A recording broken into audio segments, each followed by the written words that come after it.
everyone. Welcome to Spirit Switchboard. I am your host, Kerrilynn Shellhorn, and you are listening to us live on the United Public Radio Network and the UFO Paranormal Radio Network, 105.3 in the Gulf Coast and 107.7 FM in beautiful New Orleans. Thank you so much for being here. If you are enjoying what you are listening to and watching, please consider liking, subscribing, and sharing. If you would like to check out more of the shows that UPRN has to offer, you can go to uprntalkradio.com to learn more about the hosts and the shows. We always have new shows starting with our network, and there is something for everyone. It is not all high strangeness and paranormal. We have other shows and wonderful hosts that have a little something for everyone. So how's everybody doing? We're moving into the long weekend. It's so funny. Yesterday was my birthday, and you know, that happens every year. And every year I still forget that it's leading into a long weekend. I don't know how I do that. I think I just get so busy that, you know, in this moment that I forget to look at the calendar long term and what's going on. So if you joined Laura Lee and I last night on Beneath the Hollow Moon, we dressed up, and I was Lady of the Swamp last night. And Laura Lee dressed up as a beautiful mermaid, and we chatted about like swimming with spirits and lake monsters and all of that kind of fun stuff. And everybody that showed up to wish me a happy birthday, I appreciate all of you. You guys really made my day very special, and I felt all that love, and I just wanted you guys to know how humbling that was for me. So I appreciate all of you very much. You guys in the chat are our UPRN family, and you really do come out and support so many of the hosts, and we're very grateful for that. It really helps make the shows what they are.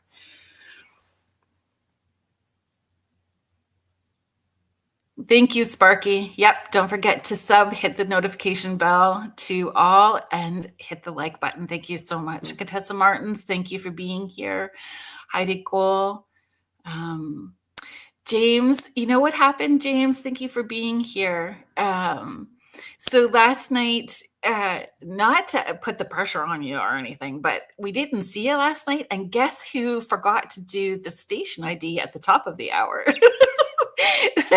I'll remember today, but yes, yesterday we just got rolling, and we neglected till a little longer than what we normally do. Astrolight Paranormal, Victoria, thank you so much for being here. Julie Dow, thank you so much. Hi, Laura Lee. I was just talking about our show last night, so yeah. Thank you. Thank you for popping in. So I'm very excited. I am really excited about this topic. I think this is the second time. Spirit Switchboard is in its second year, and this will be the second show that we've had talking about angels, and it's really one of my favorite things to talk about. So I was very excited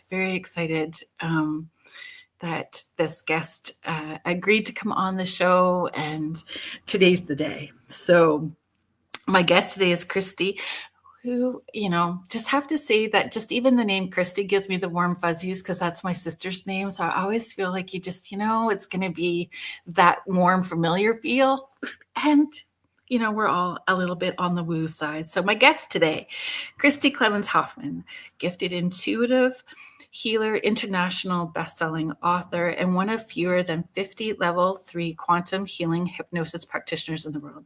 She's a Reiki Master, founder of the Radiate Wellness Community, and host of Radiate Wellness and Real Life Angel Encounters.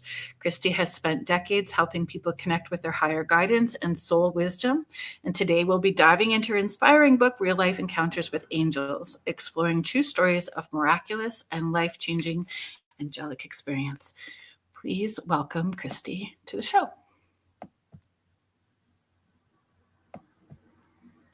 If we get her on stage. So funny. Great. Strike. Oh, my Lanta. There we go. You were on then off. We're just going to try again, Christi. I'm really sorry. There we go. Of course, it's Mercury retrograde. And can I say happy birthday, Kerrilynn? My birthday is Sunday. We're Leo sisters. Get out. And you know what? Laura Lee's birthday is coming up as well, too. So we're like the trifecta of Leos. Roar. Me too. Me too. Well, happy early birthday. Well, thank you. Happy belated birthday. Thanks. I think that I do this thing every year on social media for the month of July, and I call it like the birthday month celebration. So each week I'm like giving away stuff and, you just offers and all of that fun thing. So it feels like by the time I actually hit my birthday that I kind of feel done celebrating. You know what? I'm going to make a note right now. August, my birthday month. Mm-hmm. Make it a full birthday month. It's a lot of fun. And then I finish it off with Dairy Queen blizzards. Yes. It's just the perfect way to do it. Yes.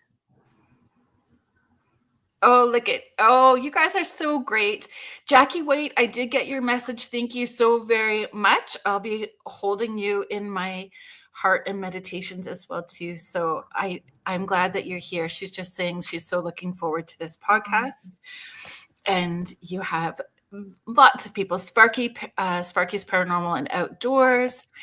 That's so sweet. My dear friend Douglas is here. Thank you so much. Laura Lee is a fellow host here on UPRN. You are actually on her show Monday. Oh, that's exciting. Yes. So yeah, we're going to be celebrating. You could celebrate again on Monday. She's saying she celebrates her birthday week. Now, personally, I celebrate all month, but I want my people to also celebrate my birthday all month. Right? It just makes it super. And then honestly, I think this is, I don't even know, 8 years probably. This was my 8th year, and they look forward to it. Like, they get excited about the July. They say it's like Christmas in July for them. So I love that. That's beautiful. Oh, that's so funny. Your fans are so much fun. Okay, Sparky, I want to know about why we're not allowed to be around your wife. I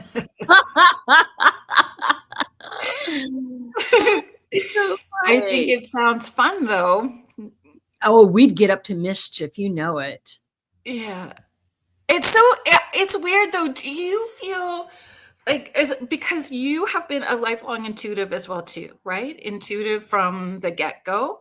And we have this very public job. We're very much out there. But when I'm home, I'm very introvert. I just like to read. I do things that are very uplifting for my soul. I do not need to be on 24/7. No. I know we're Leos, but and everybody thinks that Leos are just like these gregarious, look at me, show-stopping type of people. And we've got our moments, but we also need to recharge. Yeah. Right? And people are people-y. Yeah. And sometimes that's a lot of energy to be around. So needing that recoup time and not having ourselves out there all the time. Absolutely. My sister is also a Leo. Her birthday is next Wednesday. And really? My dad's birthday was last Tuesday.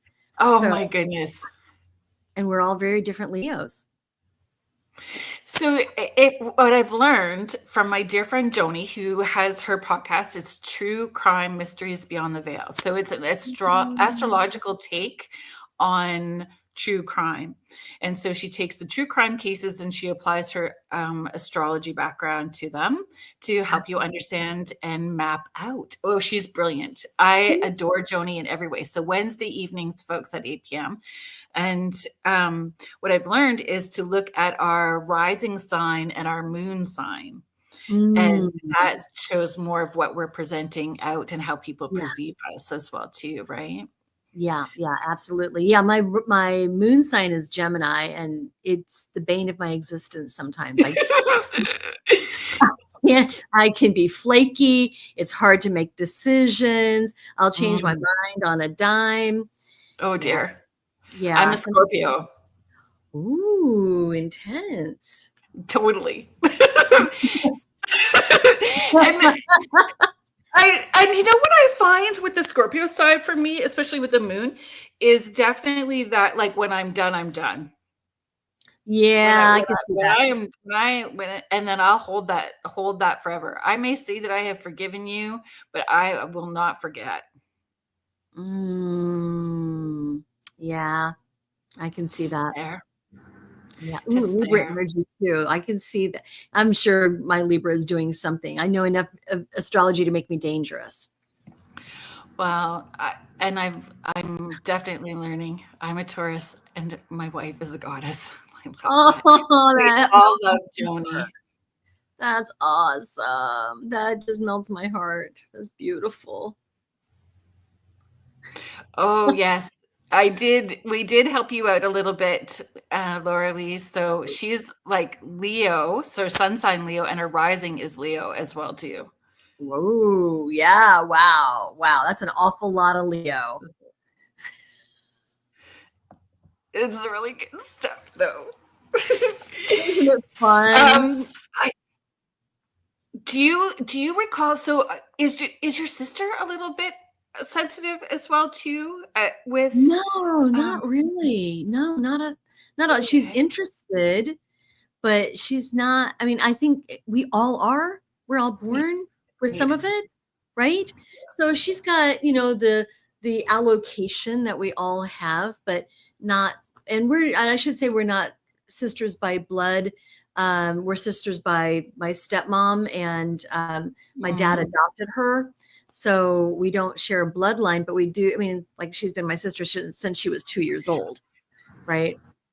So do you find, though, people, when we're spending time with one another, and growing up, right, that that muscle still can grow around each other because it's in our space, and it's definitely.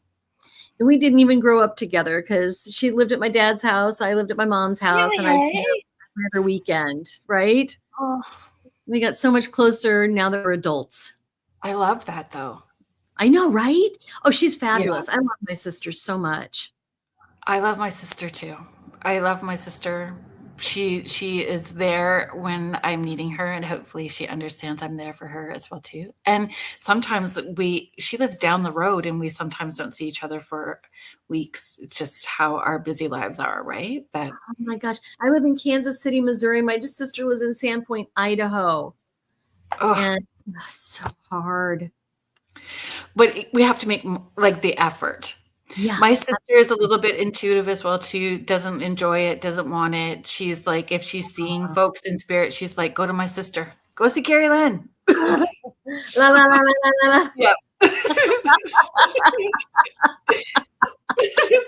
And so there's a weirdness, though. Do you find people are much more open if you say, let's tap into and having angel connections rather than seeing, grandma who's crossed over at the end of the bed? They're okay if it's an angel, but grandma's going to wig me out. Yeah, absolutely. 100%. And I should say that my book, Real Life Angel Encounters, Real People Share Real Stories of Miraculous Encounters. It's it's ostensibly about uplifting and paranormal stuff, but it's not all the angels with the wings. So there's a variety. What? Okay, yes. Jean says Sandpoint, Idaho. Yeah, Sandpoint, Idaho. Yeah, that's right. Yeah. Wow, that's very, very cool. So yeah, the book is not, and the podcast, I should say too, because it's based on my award-winning podcast, but it's not all of the angel with wings variety. So it can be things like a stranger will show up at the side of the road right when you need them and then disappear as fast as they help you. Or you hear a voice in your head that makes you move over and you avoid an accident. And it can be dreams of loved ones and just all kinds of things. So it's not really the scary stuff. And I call it for the podcast and the book for people who like their paranormal with positive messages and like actual spirits in their spirituality. Right. Right. So it's not scary at all. Nothing scary. No. So, Lorelei, I can't wait to talk to you too. we'll just pull this up. Yeah. Sorry. Oh, yeah. That's why. Yeah. Oh dear. I think that we're having a little bit. So Laura Lee. Yeah, Laura Lee is just sharing. I can't wait to talk to you, Christi, all about angels on Monday. There's a reason why the show is called The Angel Rock, for sure. And Sparky is just, he said, wait, she's in Idaho. Your sister is in Idaho. Or are you in Idaho? My sister's in Idaho. No, I'm in Kansas City, Missouri, right smack dab in the middle of the United States. My sister's in northern Idaho, almost Canada, almost your territory, Kerrilynn. Laura Lee is in Canada as well, too. She is? Oh, yep. Wow. Oh, and Sparky says he's in McCall. I know right where that is. Sparky, we're good. We are good. Hello, Carrie Fast. I'm sorry that I missed you in here. Thank you. Thank you for being here. Laura Lee is in Thunder Bay, Ontario. So she's at the top of Lake Superior. Oh, cool. Mm-hmm. Mm-hmm. So I was going to say that about archangels, that, with archangels, I'm like, are you sure you're ready for that? Because when they come, it's like a big change. And people have a romanticized idea of angels. And they can kick your butt, but in a good way, right? Yeah, create change. Oh, yeah. Oh, yeah. Big time. So yeah, Archangel Michael's my guy. We all have an archangel from birth to death, as well as a guardian angel from birth to death. And Archangel Michael's my guy. And oh, dude, he will show up, and he's a strong presence. I also channel Mary Magdalene, and she's a taskmaster. And then my master teacher is Merlin. And so those are my three. No, not even joking. Not even joking. And when I discovered Merlin, it was the weirdest thing that happened, because I was just kind of coming out of the closet of like, okay, I guess this is what I need to do. And somebody had given me a stone that they brought back from Peru. And I had gone to visit, tucked it in my pocket, went to the grocery store, and it was vibrating in my pocket, and it was humming, and then it was humming, and it was humming, and it was humming. And by the time I got to the till to pay for everything, I was like emotional. I was wanting to cry. I was like, past life stuff's coming up. I was like, I don't know what this stone is doing to me, but it's a lot. And by the time I got home, it was connected to Merlin. And I had at that point always been scared of Merlin. I had been scared of the alchemy of light and dark. I was kind of scared of the balance of like tipping there and feeling it. And he's like, yeah, but there's the duality, and I'm here to help you with it. And then it was just, as soon as I surrendered into it, it's just been this magical ride. Amazing. He's a great master teacher. He's amazing. Well, and today is Lunasa, the feast day of Lu, and he's one of my guides as well. So got a very fiery team. Wow. I'm kind of distracted by these great comments. This is so much fun. So where would you like to go? Okay, let's roll up. Sparky was asking, they are the warriors of heaven. Archangels, is that what you're asking? Are they the warriors of heaven?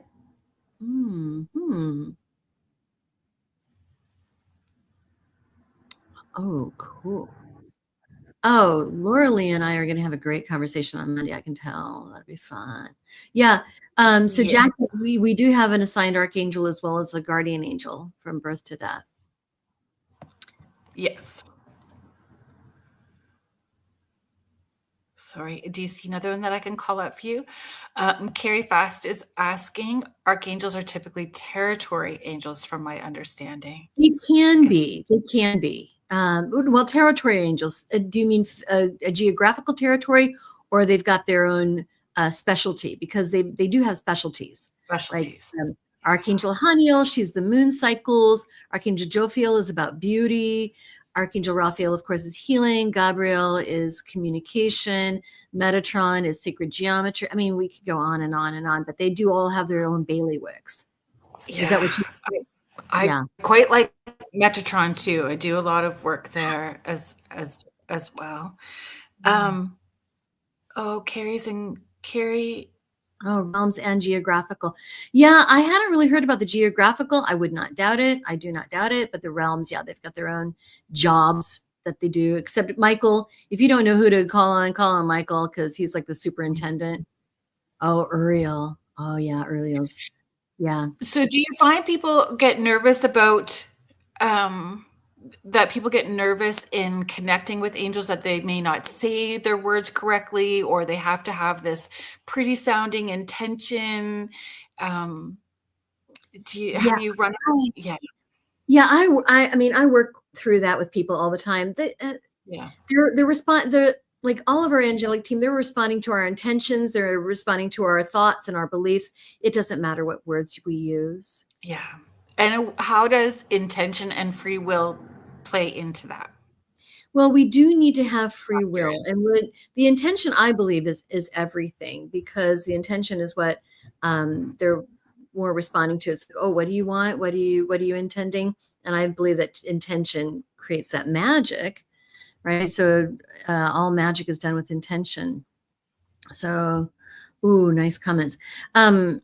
Yeah, I'm sorry, I lost the thread of your question because I was so distracted by wow, people are talking to us. I pre-record both of my podcasts, so I don't have comments coming in real time. This is so much fun. Yes, it is. And like I said, they are our listenership, like are the people that come to spend time with us on our shows, have such great questions. They are well versed and wanting to learn and expand along with us. So always so grateful. And everywhere, because here comes Mish. So Mish is our friend who's in Australia. So she's tapping in from Australia. So good day. That's awesome. Good day. Day, Mish. Yes. That's so fun. Would you say angels are a group, but many have different jobs? Some are supporters, some are. Oh yeah, absolutely. No. I think that angels all have different jobs that they do. Now there's the archangels and they have their jobs, but their jobs can be really varied. So in Reiki, Archangel Chamuel helps me all the time. People will feel more than one set of hands on them, and they'll feel more than one presence around them. But Chamuel, which I was surprised when he showed up. I thought, wouldn't Raphael show? No, Chamuel. I don't know why, but I love that guy. He's great. But his main job is peace, and specifically world peace. But he also has this, all of the archangels are so huge. They're like massive. Mm-hmm. And he's got this vision. He can see super far. So he helped us to see where our best job is, our soulmates. He can also help us find our keys because he's got this long vision out here. And then he does world peace. So all of the archangels have various things that they do, which seem kind of random sometimes. Yeah. And you don't have to know, correct me though. We don't have to know the exact angel that does this exact job. We can ask for, again. Absolutely. Can you comment on that? Absolutely. Well, with the archangels, it really doesn't matter. You need help, just ask for help. Yeah. They don't stand on that type of, I don't want to step on anybody's toes. They don't. And with the archangels, if you don't know which archangel to get on the job, then ask for Michael. He'll get the right one on the job who needs to help you, but they're really all equal opportunity. Yeah, ask for the help you need. Don't wait to understand or know the right one to talk to. Yeah. Everybody wants to. Mm-hmm. And it's getting over worrying about what it's going to sound like. Like it doesn't have to sound like a pretty prayer that is this poetic sounding, I need you now. Yeah. If you want to say a beautiful prayer, do. If you want to light a candle, light a candle. It's the intention. And they know our hearts. They know our thoughts. They know what our intentions are. It's the intention that we put into it. And we help now. The understanding, like a lot of people reach out to people like us, and Laura Lee as well too. Laura Lee is also very gifted intuitive, and she's got a long list of things that she does. Now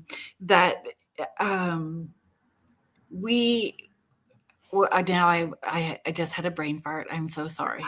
That's okay. That's okay. Happens. But I think for us, like, people come to us when they need hope.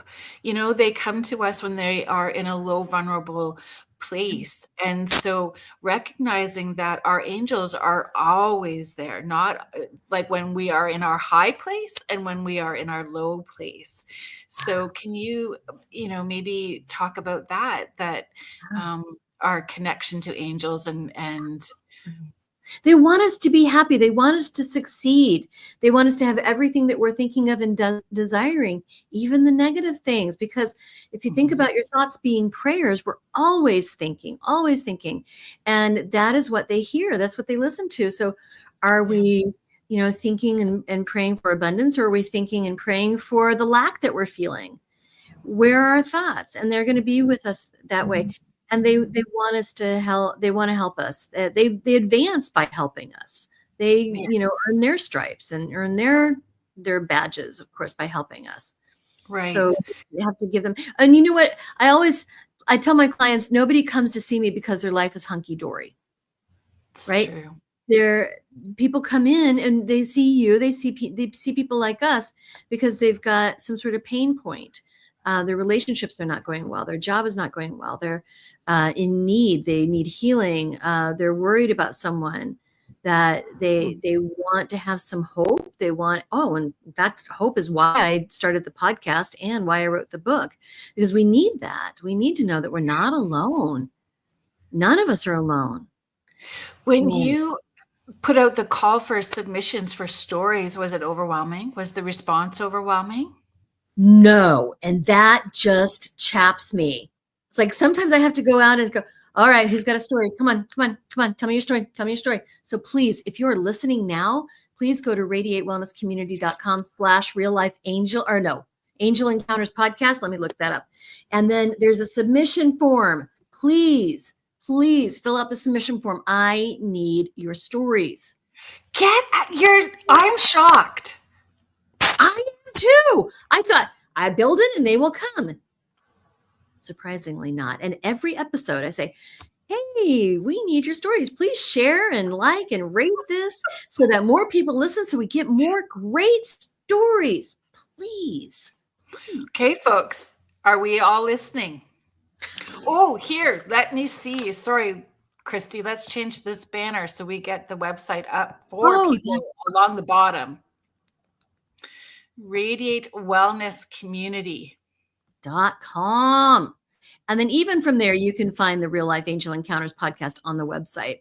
I wanted to have everything all in one place, right? So, and there is a form. There's a button at the top of that page about the Real Life Angel Encounters podcast that says you have a story, submit. Click here to submit. Okay, folks, if you have an angel story, and let's define angel. Let's define the angel story. This is not necessarily about having, Archangel Michael present and be at the end of your bed. This is all different types. Earth angels. Near-death experiences.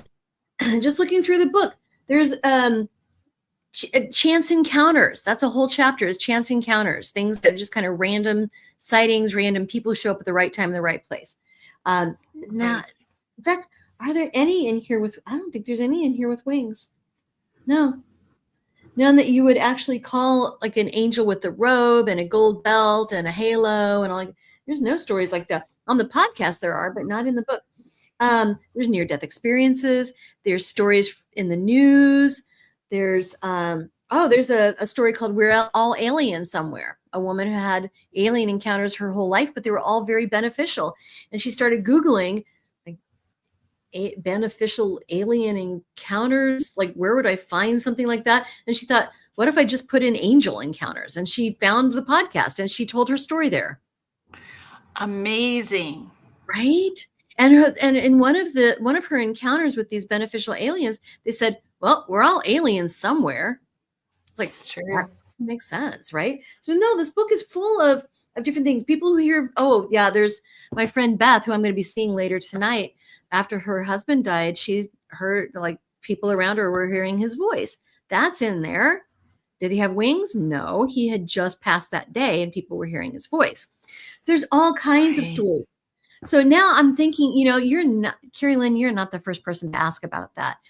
In fact, just earlier today, I did another interview and, it's like, oh, are these like the angels that we think of? And I'm thinking, did I give this podcast the wrong name? Because it's not like Christmas angels. It's perception. People shifting their perception and awareness of what an angel can be. Yeah, Mish, it's oh wow kind of stories, but the positive ones.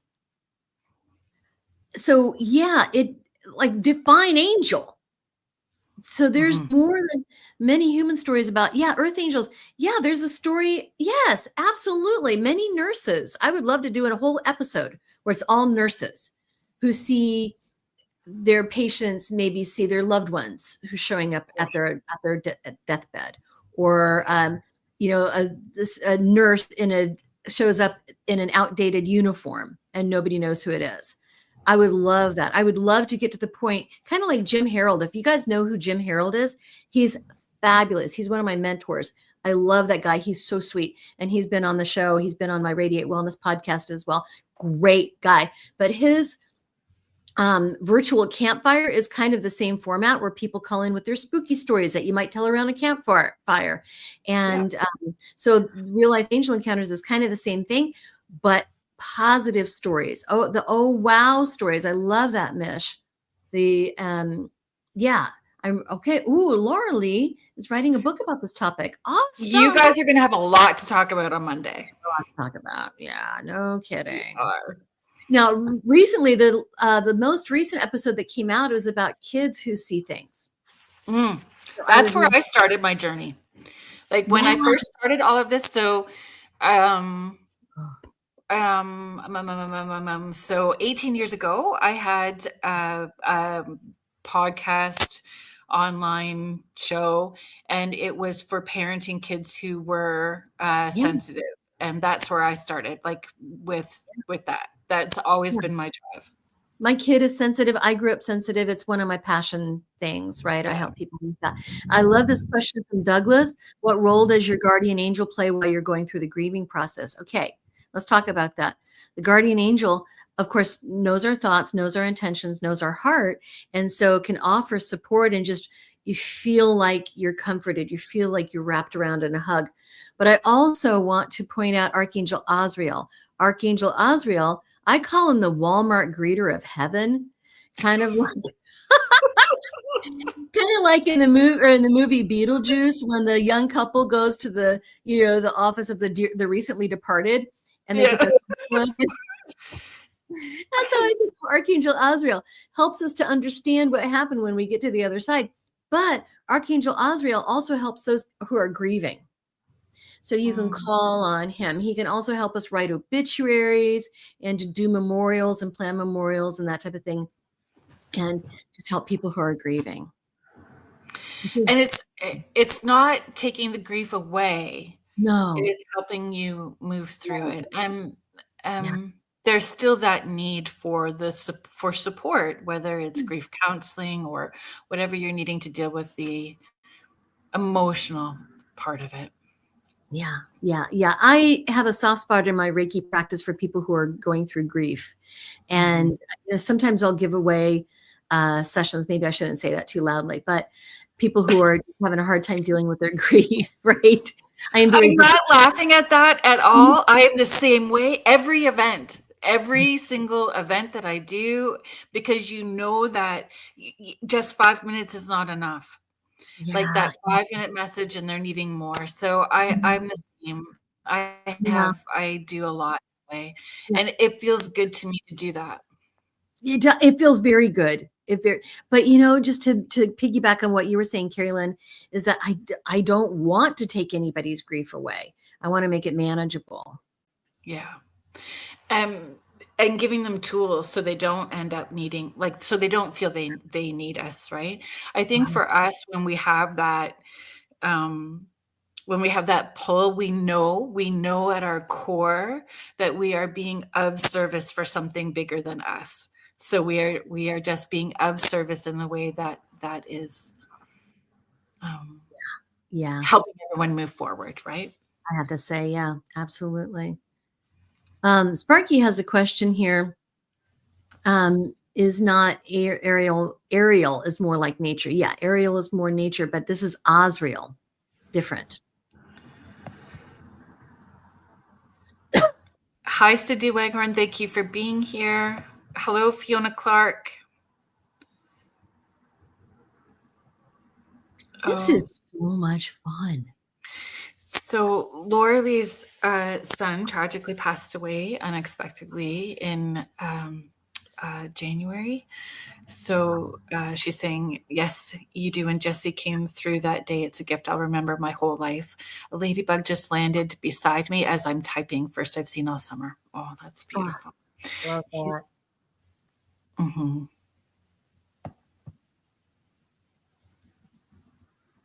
Is there an AI? How would... So... Why do you ask? There's some weirdness with AI and spiritual questions and that come through. It kind of is unnerving for me.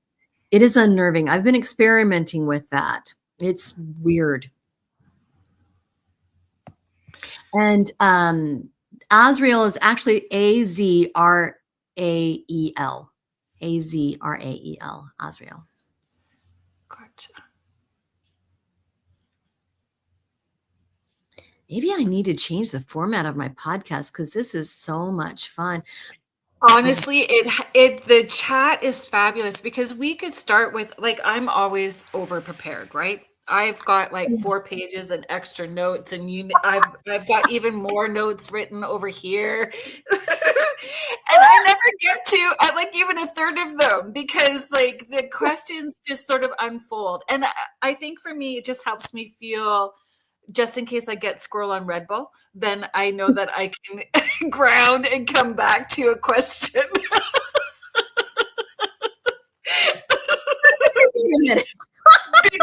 Because that happens. And sometimes if I think it's going to be really bad, I put a bucket of salt water underneath the desk so that I can put my feet in it and stay grounded as I'm going. So yeah, we just do it. Oh, dear. Cocaine bear.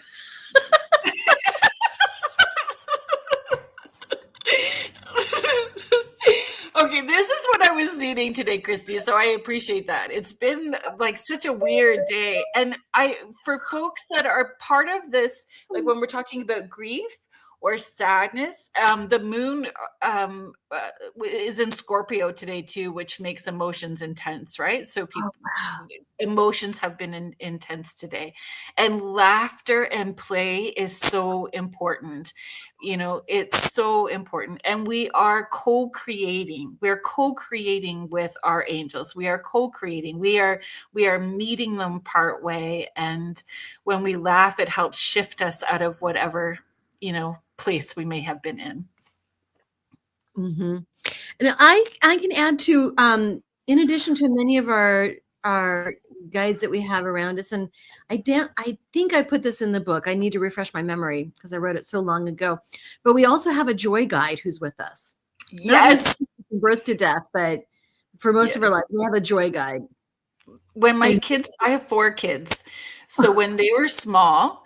And I have single parented forever. So when they were small and I was sending them out the door for school, I would say to them, don't forget to thank your joy guides for the gifts you're going to get today. And then when they would come home at the end of the day, I would say, so what happened? What did you get today? And it helped them focus on being grateful for little things. I love that. Oh, I love that. Back before I started, I was intuitive, grew up intuitive, didn't know what to do with it. And then before I learned how to use my gifts, I had a reading with, it was my first reading ever, and it was in Switzerland. And this psychic said, well, you've got this guide that wants you to know that they're there. And her name was Lucy. Like, awesome. Then I found out later that she was my joy guide. Then so my first guide that I ever knew was my joy guide, Lucy. And so when my daughter was little and maybe, just barely old enough to talk, she had all of these stuffies, all these little dolls and stuffies. And I'd ask her, well, what's this baby's name? Lucy. Really? What's this baby's name? Lucy. All of her babies. And we don't know anybody named Lucy. I had a great aunt Lucy, but I barely remember her. My daughter never met her, but all of her dolls were named Lucy. And I could just feel my joy guide just doubling up with laughter, going, I love that. Your mom, this one's named Lucy. I love that. Right? Teresa, I love that. A cardinal just landed on the windowsill as we've been. Love it, love it, love it. Now, many times we associate cardinals with our crossed over loved ones, and it's not that the cardinal is your loved one. It's that your loved one is able to use their energy to put that cardinal in the right place at the right time for you to see it. Ladybugs, dragonflies, butterflies. Yeah. Just trying to talk about as well. Oh yeah. I honestly, I believe that they're all kind of more or less androgynous, but some of like feel more female or feel more masculine. Will they present to us in how we will perceive them best? So it could be individual for each person. That's true. Mm-hmm. Because I've asked Archangel Michael to come in, dark, not like that California surfer with the sore blonde. I just no. You know what? Have you seen that movie Michael with John Travolta? John Travolta. That's what I want. Come in like cookies. Thank you. Like cookies? Smells like cookies. Oh yeah. Mm-hmm. Please and thank you very much. And that's what happened. That's how he comes in for me. I love that. What kind of cookies? Oh, like warm chocolate chip right out of the oven. Ah, nice. And I think that's important for people to understand that because you breathe and relax. So if you're holding your breath, it's like closing the door. So if there's something that's uncomfortable in how they're presenting and you're not telling them that's not working for you, they'll keep doing the same thing because they think it's working. Yeah, absolutely. This reminds me of one of the stories in the book. My friend Joseph here in Kansas City was, Dairy Green Blizzards. Yeah. I'm sorry, I'm getting distracted here. One of the stories in my book is Jojo, a friend of mine, who talked about when he was a kid, he walked into his parents' bedroom at night in the middle of the night because he was scared, and he saw an angel about his size. And he thought at the time, aren't angels like adult size? But then he realized that, no, this angel showed up in a form that I would understand and accept, which I believe this happens all the time. Agreed. Hello, Marilyn Kaufman. Thank you so much for being here. So Marilyn was also a guest on the show. Marilyn wrote a book called Lifetimes about regression therapy and life between lives. I do that too. Yeah. Yes. It's wonderful. Okay. In the book, Real Life Angel Encounters, real people share real stories of miraculous encounters. In the book, there is a QHHT session where, or the transcript of part of it, where this client had another lifetime as a guardian angel. So we get to see, I know, right? We get to see what it's really like from a guardian angel's perspective. Oh, it's so fascinating. So if we talk about soul contracts, when you do a regression, right? Are we creating soul contracts with angels as well too? Do they show up in regression? Was that a soul contract for that person to be the guardian for that other person? I have questions. Oh yeah, I do too. Lots and lots of questions because I thought the streams didn't mix, but apparently they do. And she's not the only one. So on the podcast, there are two other stories from two other QHHT practitioners. Well, actually, one is a client of one of my fellow level 3s. But yeah, where they were angels. So for people who may not know what that is, can you? Yeah. Thank you. Quantum Healing Hypnosis Technique, or QHHT as many of us call it, is the hypnosis technique that was developed by Dolores Cannon, the very well-known, world-renowned metaphysician out of Arkansas. So she started as a clinical hypnotherapist, where she and her husband, and actually it was actually very amateur. She and her husband, Johnny, were amateur hypnotists on military bases because he was a military man. And they did things like smoking and weight loss and anxieties and fears and phobias, things that are the classic stuff. But this was in the 1960s. And they decided they wanted to take their clients deeper and get faster, more reliable results. Now, I do the clinical hypnosis as well. I'm board certified in clinical hypnosis, and it's limited. It's good for these specific things, right? So they wanted to take clients deeper, and the conventional wisdom at the time said you don't want to work with clients in that state of consciousness. They call it the theta state of consciousness. It's right before you drift off to sleep and right before you wake up. It's kind of this twilight type of state. No. Don't work with people in that state because weird things happen. Well, guess what? Weird things started happening. They spontaneously found that a client had gone to another lifetime. And so nobody was doing this at the time, at least in the United States. We're not doing this type of hypnosis. And they started working with many people, discovering other lifetimes.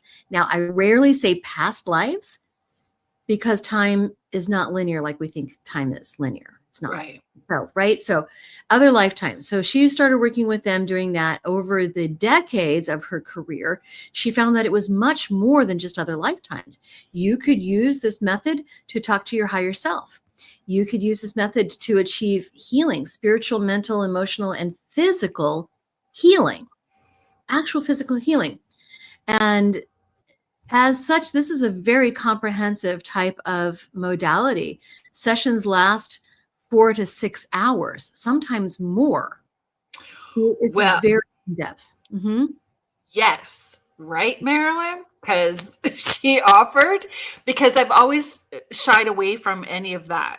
I've always kind of shied away because I have said, I am sure up until meeting Marilyn that I have done it all. So Marilyn did a session for me. So Marilyn Hoffman, she's in our chat. So she had offered to do a session for me. And we did it after her first appearance on the show. And I had said, I've always kind of shied away from it because I'm going to assume that I have been everything. Male, female, tall, short, overweight, super thinny, skinny, mean, not mean. I'm going to assume I've done it all because I would ruminate over one point too much. And so I was worried about that. So Marilyn offered, and we thought it would be a certain length of time, and it was hours longer, and it was wild and weird, and it went all kinds of different places. And did you learn some things? Jesus showed up. I love it. So it was wild. My session was wild. Yes, it was. So cool. And then, so just like the human side of me felt horrible for Marilyn, like I had done something wrong or had not done this right. Like the human side kicked in, that I had kept her too long and all that stuff. And do you find, because I found like the next day I was still like physically trying to process all of that. Yeah. Oh, it can be very intense. It was. So the last session I did was, let's see, what is today? Friday. Oh, no, it was Wednesday was the last session I did. And typically now the whole session is 4 to 6 hours, but that's the whole day. We do an extensive interview, we do the hypnosis, and then we do, kind of a debrief. The hypnosis session is really meant to be about 2 hours. And sometimes it goes over. Yes, the last one Wednesday, 3 hours. 3 hours and 10 minutes, as a matter of fact. But I asked her higher self after the 2 hour mark, how's Kathy doing? Is she okay to keep going? And they said she needs the restroom, but then she's good to go. So we got up, went to the bathroom.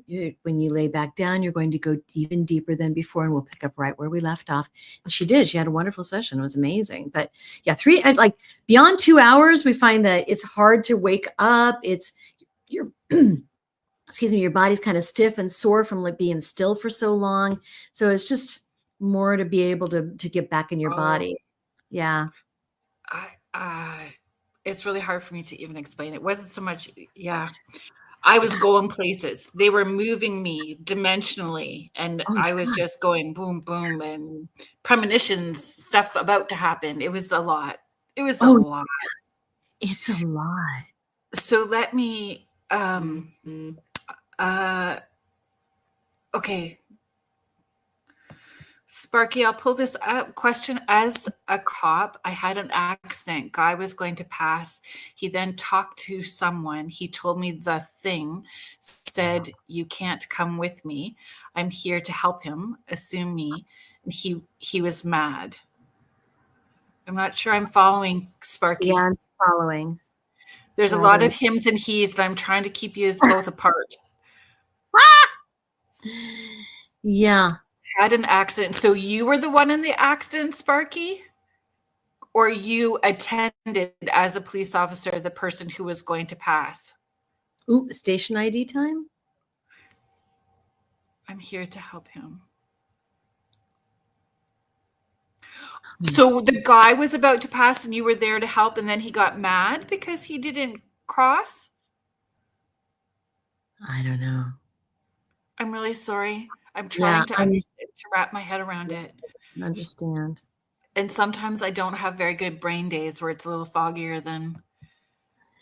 Well, and it's Mercury retrograde until August 11th. So communication, blah. Convoluted universe and the three-way. Oh, yeah. Yeah. So Carrie, thank you so much for being here. Carrie's comment is, Dolores Cannon is legend. I have read Convoluted Universe and the Three Waves. Definitely confirmed to me to connect with my spirit, to understand myself as spirit being living a human existence.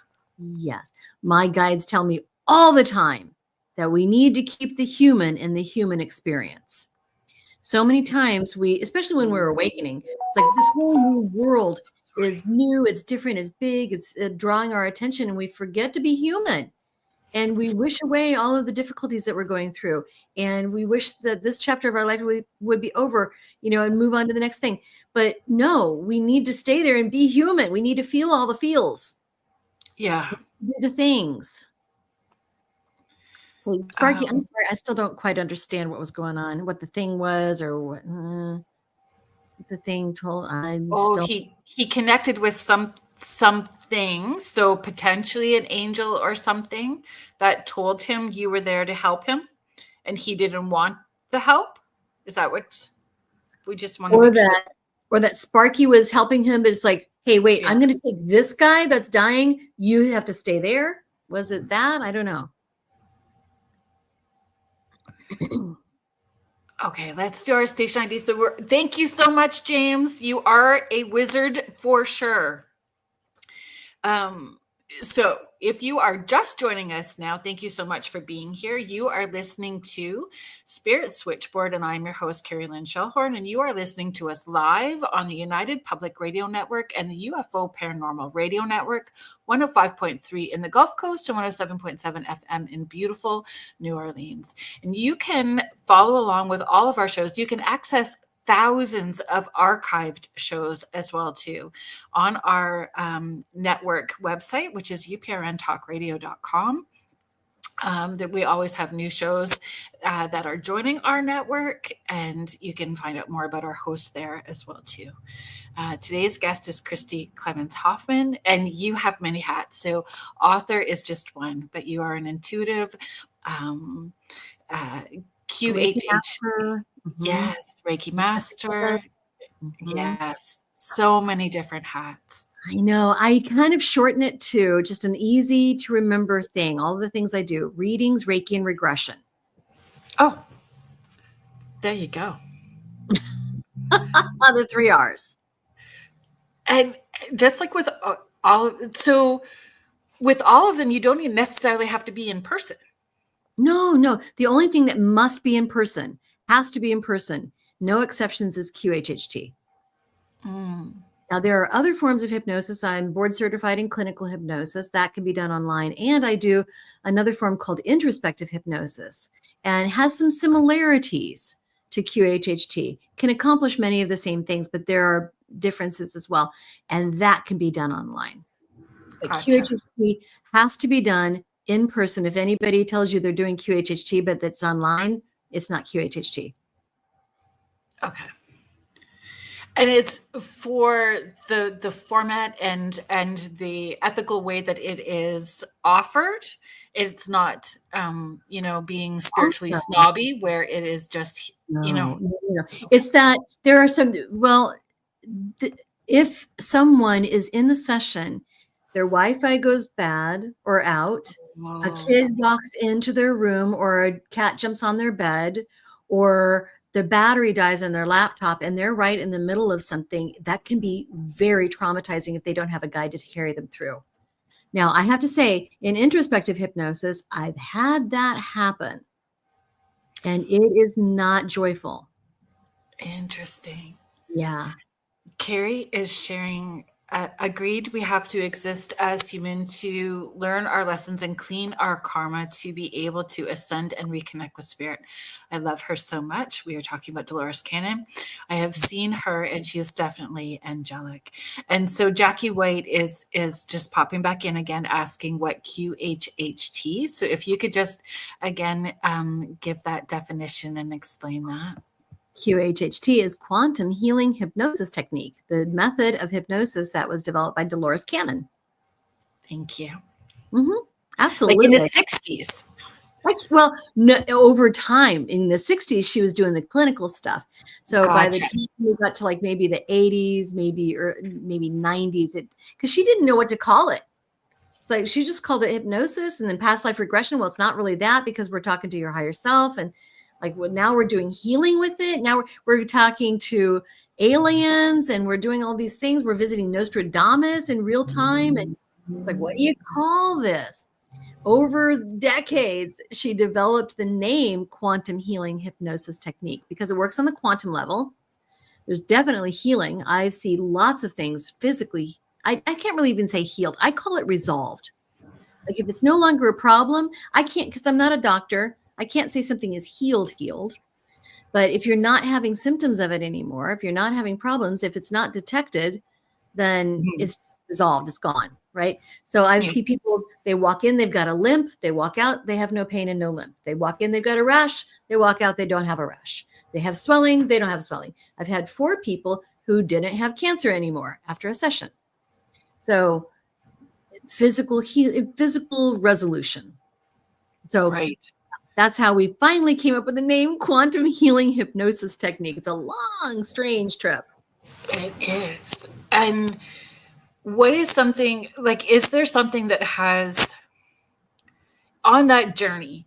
So mediumship is one thing, psychic ability is something else, the regression is something else. And through all of that process, is there something that you thought you understood or believed in, and in doing the QHHT, it shifted your belief system or your perspective, or gave you where it is oh, really the only thing was the question of, can we be angels and then we're human? How does that work? That's really the biggest thing.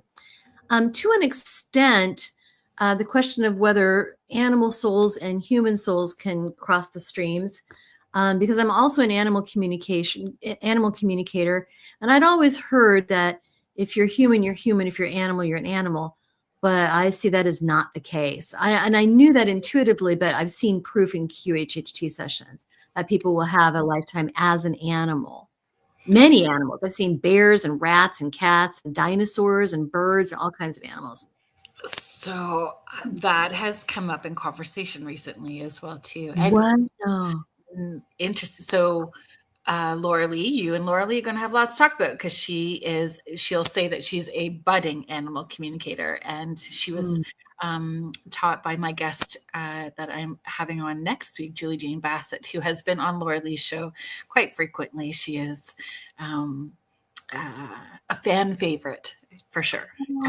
Julie Jane Bassett, so she's coming on. And that's what we've seen as well too. People, coming or having those stories like that their parent has crossed, and then all of a sudden a cat shows up at the door and has these, quirks that, yeah. Okay, so my daughter, she's 18 years old now, and let's see, she was born in November and my dog Milu passed in July. But I really believe that my daughter is at least a partial reincarnation of my dog Milu. They have the same mannerisms, same facial expressions, same energy. Yeah. So interesting. So, so Carrie is sharing, I can confirm, Christy, I have experienced this too. Yeah. And Sparky is giving more of a, yeah. I was helping the dying man. He talked to an invisible person that told him, you can't come with me. I'm here to help him, Sparky. Okay. And the man who was mad due to him not being able to go with the invisible person. Okay, that makes a lot more sense. Thank you so much for clarifying, Sparky. So in other words, this invisible helper needed to help you, but didn't know any other way to get to you and make you pay attention without putting this other person in danger, which is kind of a jerk move, but I get it. And I'm assuming that the man who was injured was doing okay. Yeah. It's interesting. I'd have to think about that a little bit more. So Laura Lee is sharing. I've heard this story from Laura Lee before. I agree 100%. My eldest son, when he was 14, had a friend's mom do a session with him. And when he came home, he was so excited to tell me all about his 2 lives as a wolf. Interesting. Very interesting. Yeah, I did a group session one time on Zoom, because Zoom group sessions you can do on Zoom. The private sessions you cannot. But a group session, this woman was a rat. And it was so interesting because she's like, I'm in an alley and I'm close to the ground and all I can think about is food. And she said, I realized I was a rat and all I wanted to do was just find my next morsel of food. And I was going around the trash cans and everything in the alley. So when that comes up, is there like a deeper lesson to understand about who you are or what the qualities of that you can incorporate into this lifetime? Is there more to it? Well, you said it best, Kerrilynn. You said it about a couple of minutes ago. I have to be white. I have to be black. I have to be rich. I have to be poor. I have to be skinny. I have to be fat. I have to be an animal. I've seen people with lifetimes as trees, as boulders, as a field of grass, as a leaf on a tree. I would love to be an ant. Right. Oh, I've seen the very first session I ever did in my little baby level 1 class in Eureka Springs. It was a practice session that we were doing with each other. And this woman was a fairy. Oh, yes. Yeah. My fairy guide took me down and showed me where my fairy home was. It was a life-altering experience. And that happened when I was driving. I had to pull over and I was like sobbing because it felt like being home. I've had 2 experiences like that. Oh my weirdness. In a very good way. Yeah. Oh, Carrie, that's amazing. I have a sea turtle, a giraffe. Yeah. A lot of sea creatures. I see a lot of sea creatures. That's interesting.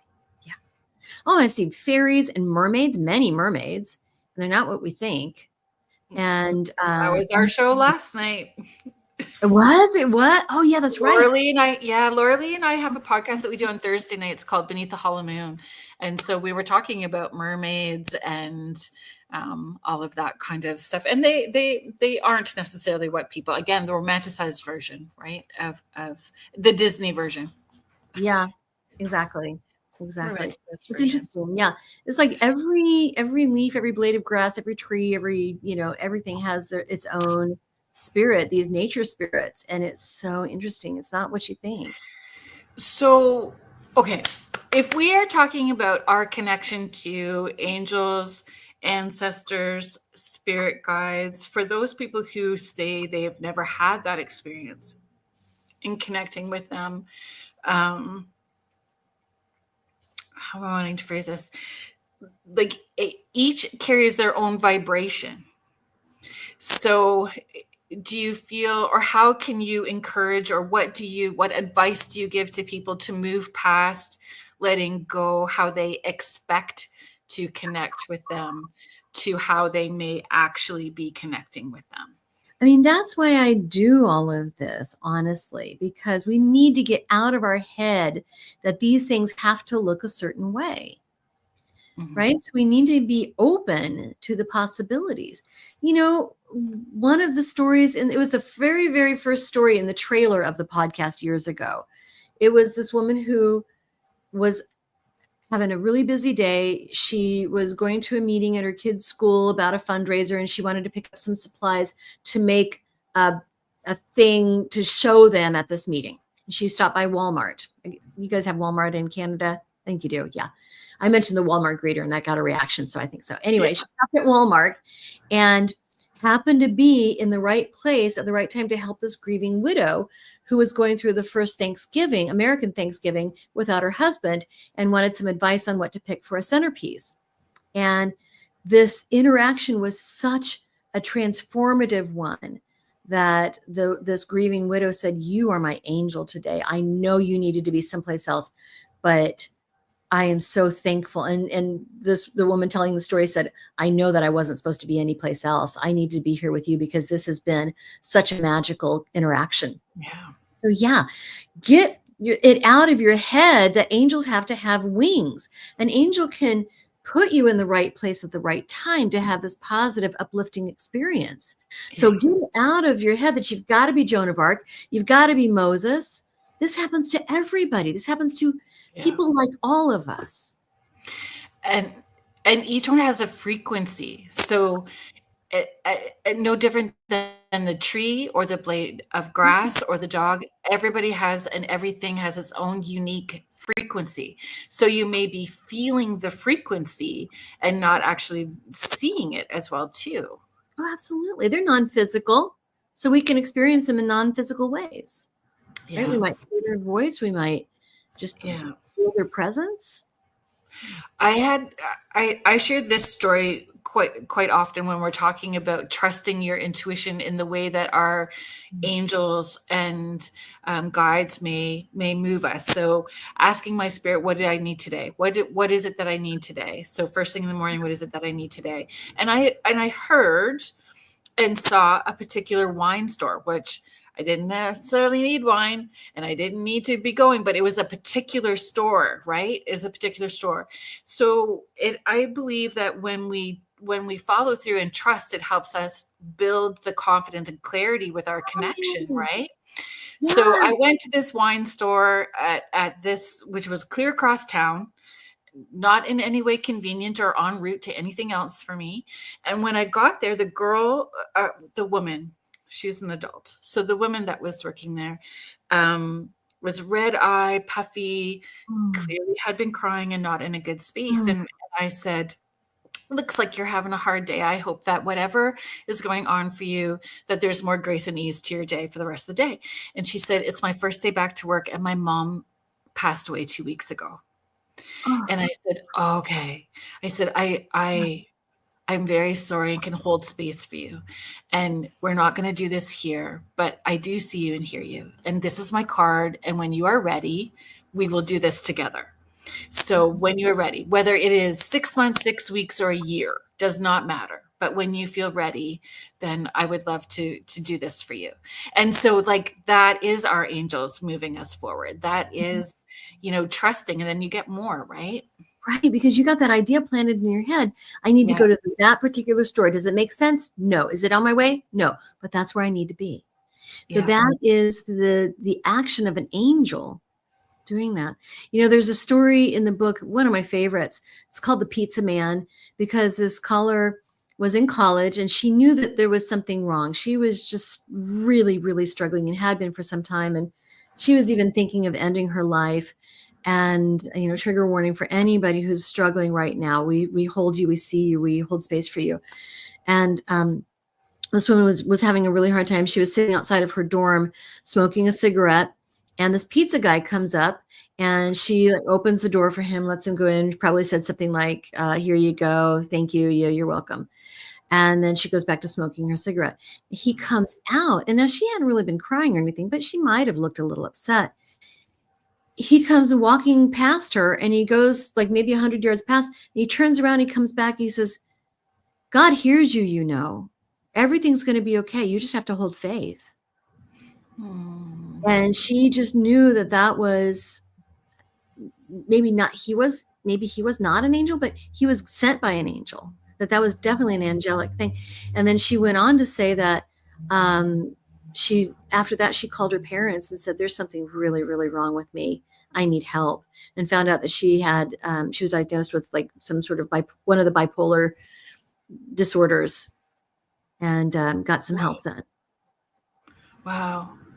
Yeah. I just want to bring this up because Teresa is here too. So,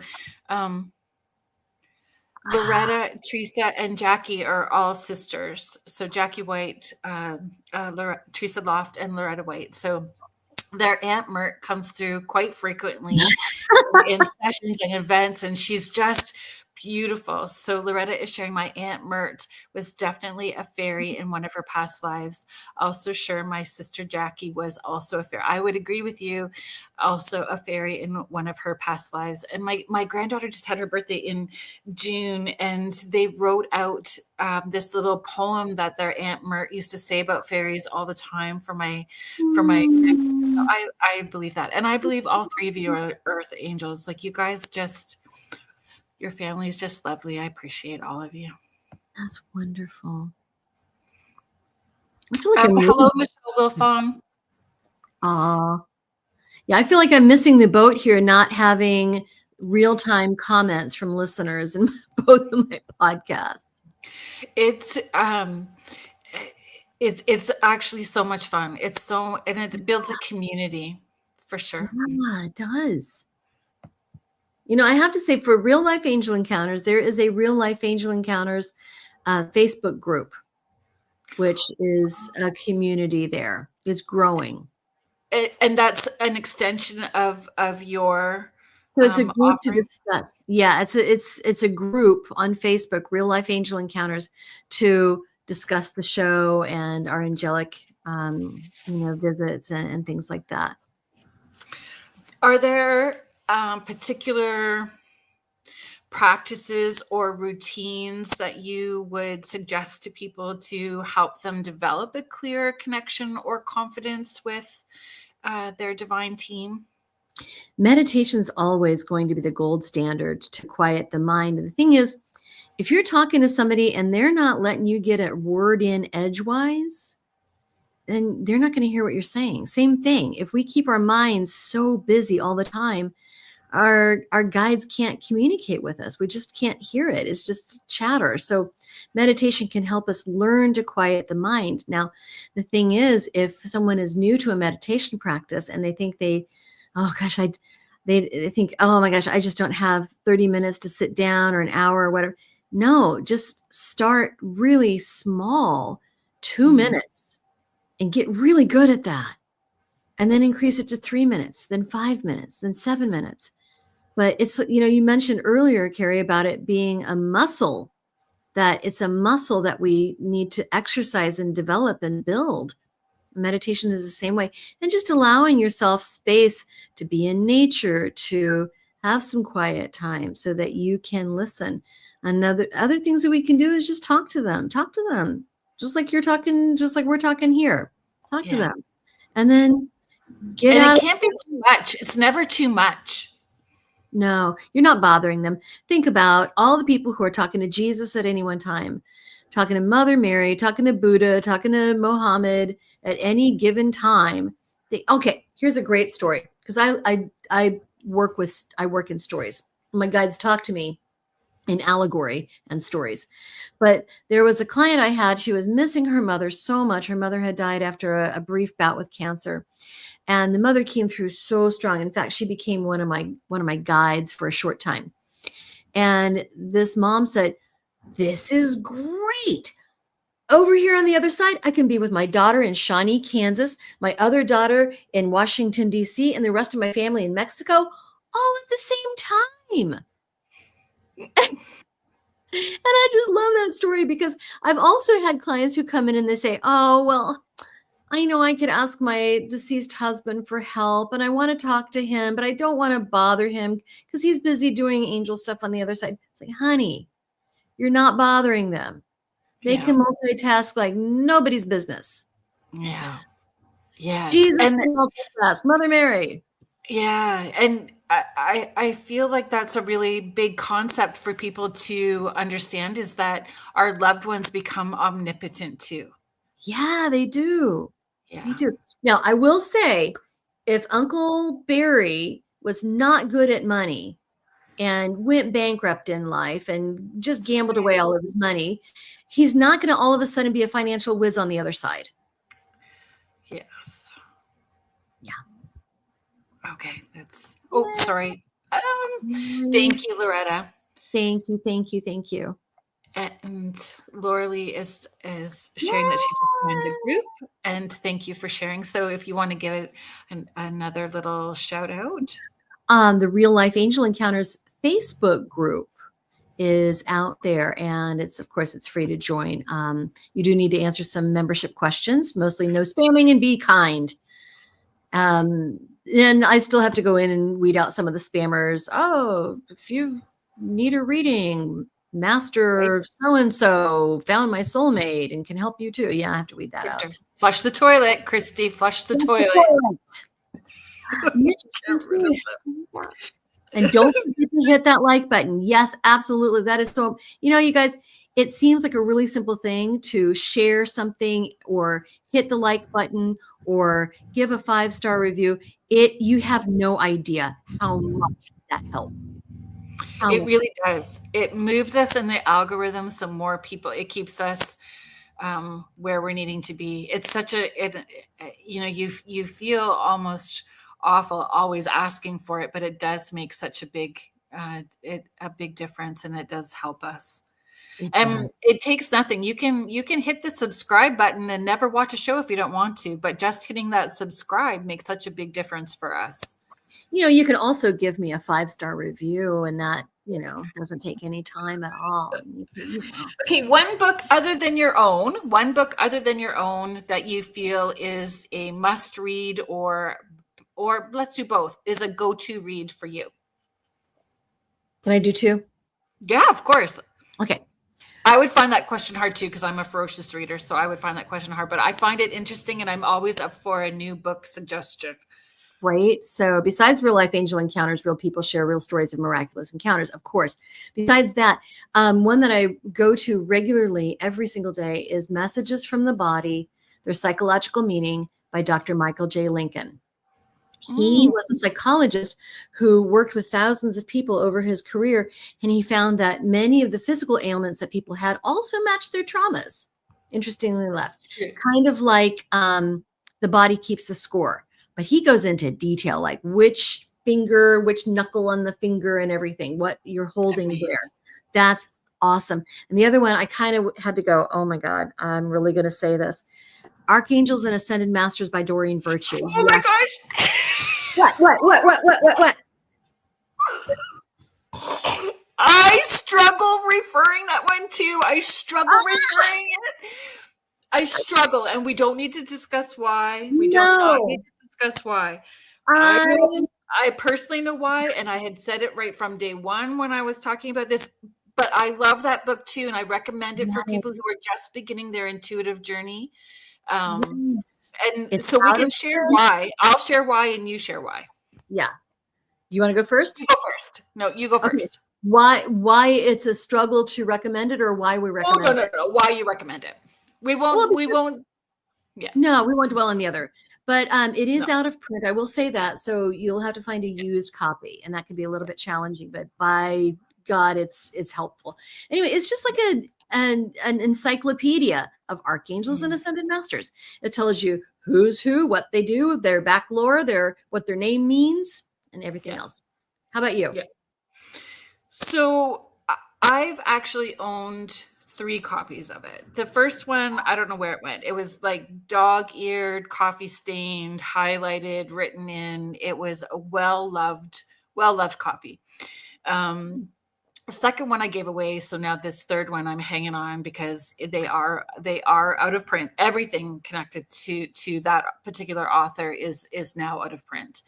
The reason why I encourage people to track down that book for the same reason, it is the encyclopedia, but I encourage people to use it like its own oracle and just to sit with it, close your eyes and unfold it to whatever, and then ask that particular ascended master or angel to pull up close so they can feel that frequency and connect heart center to heart center, so they can start discerning with confidence the different energies attached to each angel and each ascended master, and play with it so that they feel confident when different, because people, especially at the beginning, they hold their breath on their intuitive journey. So then they close the door when something new comes in, instead of just having that flow. Right. So I like it as an intuitive tool.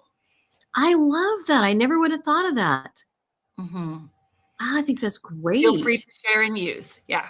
I will, but I'm going to hold on with 2 hands to my copy. Yeah, me too. I don't lend it. I still write in it. I still leave my coffee cup on the top of it. I don't borrow books because I know that I love my books to death. So I'm not a sharer of books. I hang on to them. Here's this book. Take a picture of it so that you can. Yeah. I've got Oh dear. I hope that this is good emotions right now. I hope that sorry, I just wanted to pull this. Oh, maybe, I don't know. I'm not pulling it up. I hope that's good. I hope that's good. Well, that's super funny. And I'm grateful for that validation, because for the longest time, with our intuition, it can be very isolating. Our intuition can make us feel very separate from everyone when people are all here believing this one thing and putting energy here, and your intuition is keeping you separate and over here. And I stayed honoring that and the way that it unfolded. So I appreciate and validate that you said and how you felt about that. Yeah. I've got 8 of her card decks, and I've got her angel numbers, and I've got another angel book by her. So until I find a better source of information on the archangels and ascended masters, I'm going to keep using that one. Yeah, ditto for sure. And I appreciate too, I just want to make sure that I'm clarifying, I appreciate her role that she had at that point in time, because she was the go-to to help people initially start, and then they did move past and grow past, and we can grow past the teacher as well too. Absolutely. So she played her role well for many people, and I am grateful that she did that at that point in time, for sure. I should say too, if people are interested in the various archangels and ascended masters, I did a series on YouTube years ago called 52 Weeks of Angel Connection. And every week I featured a different archangel or ascended masters. They're not all from Doreen's book, but I elaborated. And occasionally, if they wanted to come through me and channel, then I would channel them. Oh, that's wonderful. And so it's out on YouTube. It's on my my YouTube, what do they call it? Channel, Radiate Wellness. Thank you. Mm-hmm, Stephanie, thank you so much. Stephanie Malo has also been a guest on the show. She is the author of Stopping to Smell the Flowers. So there's 3 books and a deck of cards in her series. So thank you. I'm glad that you're enjoying what you've heard so far. And I appreciate the support with Spirit Switchboard, for sure. Wonderful. Do you have a spiritual tool that you keep with you, or that you don't leave home without? I'm so sad. Oh dear. What's today? Friday. I know. Last Saturday, the 26th, I was at a metaphysical fair and I brought Jasper, my green Jasper pendulum I've had for years. He fell off the table Oh dear. and broke the tip. So lots of people have theories and beliefs about that. Can you tell me where you sit with that? I was devastated at first, and I was so emotionally attached to this pendulum because Jasper's been with me for a long time, and I just love Jasper. But the woman next to me said, "Well, did you ask him why he jumped?" I was like, "Oh, I didn't think about that." Yeah, is that where you're going with that, Kerrilynn? Yes. You asked him about that. He's like, "It's time for another teacher. It's time for another one." Mm-hmm. So this Sunday is my birthday, as I said. Yeah. And I'm going to Columbia, Missouri, which is right in the middle of Missouri. I'm going to meet Carmen Turner Schott, who you might want to talk to on your show because she is an astrologer in St. Louis. I've never met her in real life. She has been on the Radiate Wellness podcast 3 times, and she's been on Real Life Angel Encounters once with amazing stories. She has a book coming out August 8th. And it is called, oh no, it had to have come out already because we're doing a signing on Sunday. But anyway, it's called, I think it's Astrological. I'll mess it up. So I don't want to say what her title is because I'll mess it up. But anyway, we're going to be doing a book signing together at a metaphysical shop in Columbia, Missouri. And so I'm intending to find my perfect next Jasper. That's beautiful. Right? For my birthday. Perfect. And the right one will show up. So Carmen is a good friend of Laura Lee's. Oh, Laura Lee, that's awesome. Mish is also a Leo. So I think her birthday is the day before or the day after Laura Lee's in August. We have all of these Leos. Carrie Fast is sharing with connecting to my spirit. I learned she is angelic as well as her name. I encourage that. And from there, I have learned who is my angelic guides' names and archangels, etc. I love that. Oh, I love that. Thank you, Mish. Hi, Mort. Thank you for being here. Mort is saying happy birthday to you. Well, to you too, Kerrilynn. It was yesterday. Mort said he wished me happy birthday online as well too. So thank you, Mort, for that. And Mish is also wishing you happy birthday. Roar, exactly. All of us Leos. I'm a Katy Perry fan, I have to say. Apparently, she had a date with our former prime minister, Justin Trudeau. He's so dreamy. What? Really? Yes. Lots of people say that. He's so dreamy. I'm not on that boat, but you don't have to be. That's okay. That means more for me, honey. Yes. But if you take a quick peek, you can type in Katy Perry and Justin Trudeau when we are all done here, and you'll see the googly eyes across the table and him dancing at the concert. You're gonna see it all. Oh, how fun is that? Yes. Oh, Carrie's birthday was Day. Happy birthday, Carrie. And my dad's was Tuesday. Oh, it's beautiful. Yeah. Oh, Katy Fairy. She is kind of fairy-like, actually. Yeah, I could get on board with that. Yeah, I did almost say Katy Fairy. I was trying to say Katy Perry. See, I did it again. Katy Perry fan, and it came out all, well, maybe, Freudian slip. I don't know. Angel numbers. What about them? Well, people are pretty intense. People get pretty hang on very tight to angel numbers, right? Yeah. And the specific meanings. And do you find people ask you what the numbers are? I have to look them up. I have no way of remembering all of that stuff. Yeah, and I don't know that there's a certain, and I find so much contradictory information out there on the interwebs. So much So I have Doreen Virtue's Angel Numbers 101. Mm-hmm. And then Joanne Scribe is, my other go-to source on angel numbers. And they can conflict sometimes. But my adage about all of that is like, find a source that resonates with you, that you trust.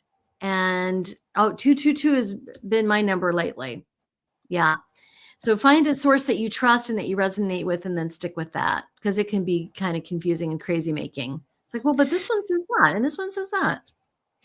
And I've always felt that any of the signs could be individual to us. If we believe that we have had different dimensional lives and alternate realities and all these different things, that whatever we've brought forward could be from somewhere different, and that belief system could have been different as well too. So I'm a 333 girl. I was born at 3:33 in the morning, so I'm a 333 kind of.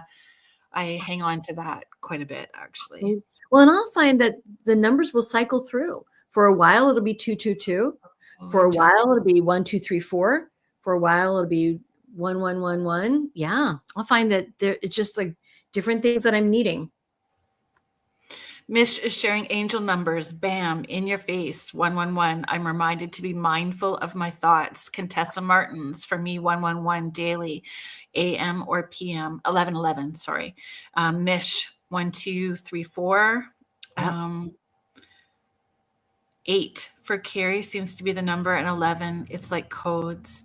Interesting. Yeah. And Laura Lee, you're right. I'll pull this up. She is sharing same thing happens with crystal meanings as well as dream interpretation. And that's why I don't get caught up, especially with crystals in particular too, right? People get very intense with things. Yeah. Yeah. Find a source that you like and that you resonate with, and stick with that. Do you feel that there's a place on earth that's more of a direct portal to an angelic realm than other places? There are many, I believe, and it can be personal for each one of us as well. Some people's homes seem to be portals. There are some places that are undeniable portals. The pyramids is a big one. The Magdalene line in France, there seems to be some important portals around there. Here in Missouri, we've got the Cahokia Mounds, and there's a portal there as well. Mount Shasta. But, we don't need a portal necessarily to be in touch with these beings, because they're with us all the time anyway. But yeah, there can be some very spiritually charged place. Well, in fact, in Europe, you'll find churches and cathedrals that are built on old sites that have been holy for centuries. In Geneva, which is my second home, I'm a Swiss citizen as well. And in Geneva, there's the Cathédrale de Saint-Pierre, and below it, there's. Say that again. Cathédrale de Saint-Pierre. One more time. Cathédrale de Saint-Pierre. That's so beautiful. It's beautiful. You make it sound like butter rolling, just like. That's very sweet. Beautiful. That's very sweet. Well, underneath there is an archaeological site. It is the cathedral. Now I'm having to think in English. The cathedral is built on ancient Roman temple. And many of these sites which were built on Druid sites. And because there are these certain locations that have this portal energy and these energetic spots, that it's like, wow, this is a really special place. It feels really magical. And I feel really connected to God and spirit and whatever it is. And so I'm just going to I was like, okay, we're going to build a new temple. Let's put another one on top of it. Right. So I think there's that too. Mish is sharing ley lines. Laura Lee, I asked people, what were you feeling, thinking, experiencing when you saw the numbers? Also sharing what you perceive becomes what you believe becomes your reality. Spirit gave that to her many years ago. Love that.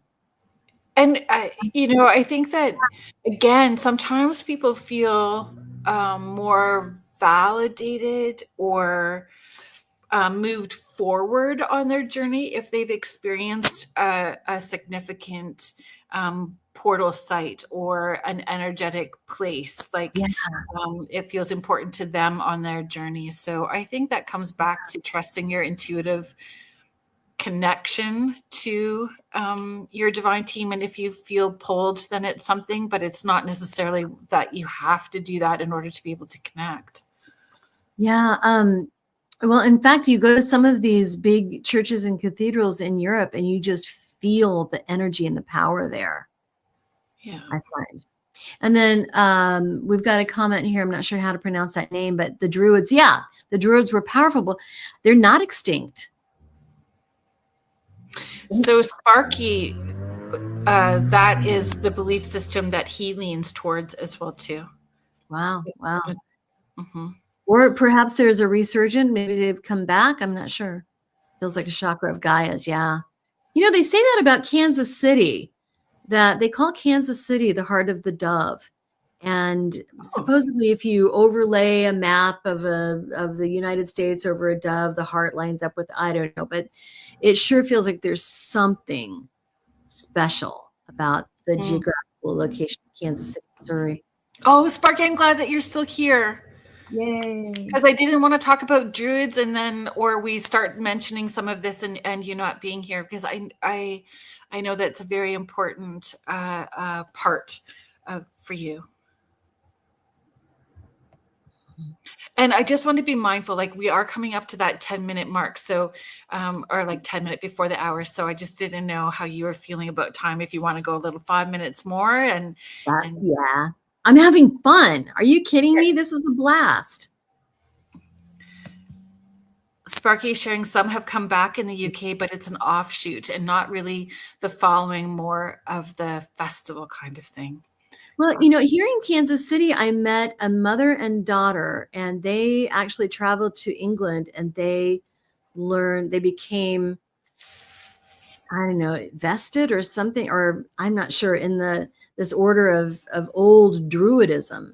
And it's like a new way of practicing it. But they said it comes from the ancient orders of Druids, and that they practice that and do ceremony and ritual with it. So I don't know. I really don't know. I know enough to make me dangerous. I understand. I understand now. First word or emotion that comes up when you hear the word angel? Love. I love that too. It's all about love. It really is. And I had this experience. Some people in the chat may have heard it already, with a client who had come who had recently lost a sibling. And when I opened up to tap in, I was put in that person's body and saw their passing, and then saw them on the other side floating in like this gauze-like material. So they were in this healing space. But what I perceive as angels, there was multitudes of them singing. And it was this space, and it was so beautiful, and colors that I can't describe. And the singing, I knew they were singing, but I didn't understand what they were singing. Like it was light language. So it was light language. And it was the most unconditionally loving space I had ever experienced in a session, and still is the most powerful session I've ever experienced. And so that another family member came up into my space and said that they weren't ready to come back at another point in time. And so we closed the session down, and we went back, and then that sibling was able to come forward. But I remember being in a wee bit of a funk after, because like that felt like home. This felt so uncomfortable to me after that session, and then got the kick in the rump from Archangel Michael that I could tap into that space anytime. So why was I behaving like a toddler having a temper tantrum, right? One of my favorite things to do in Quantum Healing Hypnosis Technique sessions, QHHT sessions, is when the client is under and we're talking with their higher self. I ask the higher self, can you just let this person know, flow into them, how much you love them so they can feel it? Oh, that alone is so transformative, just to feel the divine angelic love that's for us, with us, and wants to be shared with us. It's amazing. In the session that I had with Marilyn, it was the very first time that I had saw, and again, like I've been doing this full time for a very successful career for 18 years and have been able to connect from the time I was little, but it was the very first time that I saw my light body. I had never saw my light body before. And that was powerful. I understood what it felt like. I've always been able to feel it and connect in, but I had never visually saw it before. And that was very moving. Like I saw my own love. Like I saw my own light. I don't know. It's powerful, and it's hard to articulate. Wow. No, I know exactly what you mean, because we'll see that in QHHT sessions a lot. It's like, I'm just light. Wow. This is what a light body is. I'm just light. Yeah. It's really amazing. And it's like all of the colors and glowing and pulsating and shimmering. It's very hard to articulate. It is very hard to articulate. Yeah, I've got a photograph in my office that it's all of these, they're orbs, but it's really water droplets out in a field. And the way it's photographed, it's just a bunch of orbs. And I have it up on the wall in my office because so many clients have been these orbs and light beings and, just spherical, non-physical, and they describe it the way this photograph looks. And so it's on the wall, and just say, what you were experiencing, did it look like that? And they're like, yeah, it did. So it's really kind of interesting. Yeah. So I'm going to do this quickly. Laura Lee is sharing, I love the self-love mirror technique. It's so powerful to actually feel love from your higher self. Thanks for sharing, Christi. Carrie is sharing, Jason Upton recorded a song called Fly. You can hear an angel accompany him in the background. His testimony is somewhere online about this. Ooh, there's a story for you. Stop. That's amazing. Jason Upton, angel. Okay, I'm on it. Fly. Yeah, Jason Upton recorded a song called Fly. So there you Laura Lee is sharing, I came across recently, cherish your body because it's the vehicle your soul chose for your journey here in this lifetime. Yes. It's like your car. So folks, I'm so glad that all of you have enjoyed this session. Christi Clemons Hoffman, author of Real Life Angel Encounter. She is going to be on Laura Lee's show, The Angel Rock, Monday at 6 p.m., right? I think so. Yeah, I think so. Monday at 6. Yeah. I always forget, Laura Lee, like it's 6 on Mondays, 7 with me on Thursdays. So 6 p.m. Eastern, for sure. Yeah. And more questions, bring your angel stories. You'll be able to continue the conversation even more on Monday. And where else can they find you in the meantime? So I'm on all the socials, on Instagram as Christi Clemons Hoffman.official, on Facebook as Radiate Wellness, which of course, and I should say Radiate Wellness is a collaborative practice. It's a group holistic practice. I'm just the founder and one of the practitioners, but you can find me there. You can also find me at QHHT and more with Christi Clemons Hoffman on Facebook and message me there. And radiatewellnesscommunity.com is the website. And then I'll mention again the Real Life Angel Encounters Facebook group. There is a group that you can join as well. That's fabulous. Thank you so much. And always looking for new angel stories. So if you have a story of connection, doesn't have to be about the wings. So there's all kinds of love coming in. So Sparky, that's what it's all about, being able to share respectfully and hold space for one another, right? We do not have to have the same belief systems to be respectful and hold space and love one another. So I appreciate all of you for being here. Hello, Michelle. Thank you for being here and popping in. Michelle, Outer Realm with Michelle DeRoche. So Michelle is our station, our network manager. She's the person, when you were asking me earlier about something, that's where you're going to be your go-to. That'll be your go-to right there. Nice. So thank you everybody in the chat. You guys really were fabulous tonight. You guys always are. We love you all so very much. You guys help make the shows what they are. We appreciate you. Thank you to Michelle DeRoche, our network manager, and Joe Montaldo, our network owner. Thank you to the United Public Radio Network and the UFO Paranormal Radio Network, 105.3 in the Gulf Coast to 107.7 FM in beautiful New Orleans.